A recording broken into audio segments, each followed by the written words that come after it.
The demographics, which are an important fundamental contributor to growth, have actually been deteriorating quite substantially, not just in the United States, but globally. The population of the world last year grew at about the slowest pace in 7 decades. In the United States, in 2019, our population growth was about 0.48%, which was the lowest since 1918. And that, of course, ironically, was the year of the Spanish flu.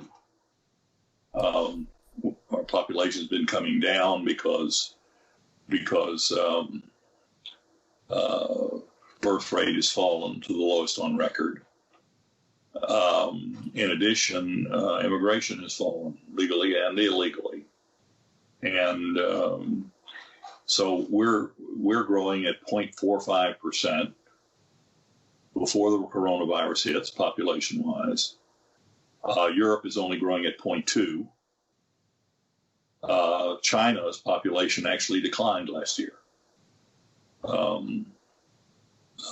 China, if you'll recall, had the one child per family, and then they didn't want the girl babies, so they got a 100 million gap between young boys that want to get married and childbearing women. In international relations terms, they call that bare branches, and it's the start of a lot of civil unrest because men that can't get married don't settle down. They get in a lot more trouble. Well, I am not able to comment on that, but it's certainly not conducive to having babies, is it? No. And then in Japan, population is declining by about 0.4% per annum.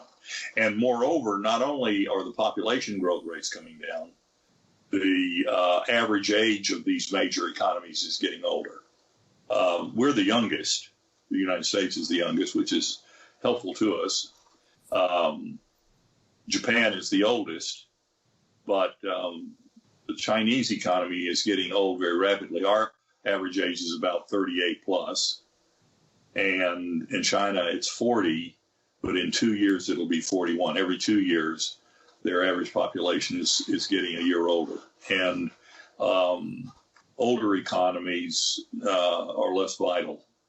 Babies are very expensive. You get a surge through the youngsters, and so